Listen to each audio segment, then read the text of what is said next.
Good morning my angel. For today's video po ay sasama ko kayo sa aming trabaho. At sila nga po yung magiging kasama ko sa trabaho ngayong araw. Yung mga dala po namin yung mga bedsheet yun. Oh my god, who is this?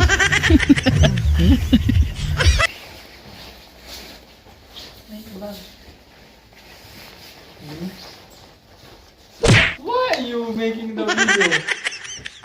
At may isa nga po tayong batang kasama dyan sa trabaho. Sabi ko kasi sa kanya may angel na ako ay nagbablog kaya wag na lang niya akong pansinin. Yung mga kasama ko pala may angel ayan ay mga bata pa. Yung isa ay from India at yung isa naman ay from Pakistan. Yung unang nakita niyo po sa video na nagsasalita ay yung po ay Indiano at yung po ay marunong magtagalog. Dahil nga po nakwento niya po sa akin may angel na siya daw po ay nagka-girlfriend ng Pilipina na matagal. Kaya nga lang may angel hanggang ngayon ay inahanap pa rin po niya yung girlfriend niya kasi nga nung umuwi na raw ay wala na raw silang communication. Ang mga kasama ko po sa trabaho may angel ay mga bata pa yan. Mga nasa 20 plus pa lang yan. Yung isa dyan ay 22, yung isa ay 23. Kaya dito sa trabaho parang ako yung mga ate nila. So ayun nga may angel at natapos na po yung aming trabaho. Isipin mo naman na isang apartment lang po yung aming nilinisan ay tatlo pa kami. So guys, tapos na yung aming cleaning.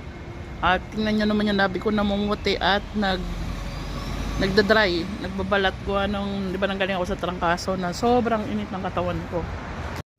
Church pala to guys. Ito yung naririnig ko doon sa loob ng apartment habang naglilinis ako.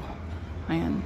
I think it's Orthodox Church. At ayun nga may angel, voice over ko na lang po dahil nga po hindi ko alam kung bakit yung speaker ko ay hindi gumagana ng maayos yung puntong video na yan. Yun nga po may angel, pauwi na kami at natapos na agad ng maaga ang aming trabaho. Parang 2 job lang tapos parang 5 to 6 hours lang yung aming work for today's video. Bali nag-stay pa po pala kami ng 20 minutes dun sa opisina dahil nag-aantay kami kung uuwi na ba kami or may papagawa pa sila. May angel, napakabilis lang ng trabaho namin ngayon. Nag-start kami ng 10:30 tapos anong oras na mag-trip pa lang ba o 3 something pa uwi na kami.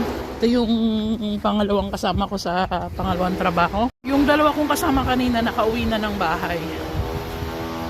Kasi yung nilinis na ako lang yung pinapasok niya dun sa pangalawang trabaho dahil maliit lang naman. Madali lang naman namin natapos. Tinulungan ko lang itong kasama kong isang Indiano. So yun na tayo sa apartment at gusto ko magluto ng masarap na pagkain. Gulay. Parang gusto ko ng minuto. So paano my angel, hanggang dito na lang po ang aking video for today. Thanks for spending a few minutes with me. I appreciate everyone watching. At gusto ko lang sabihin sa inyo my angel na keep going. Your story isn't finished yet. Dream big, start small, stay consistent.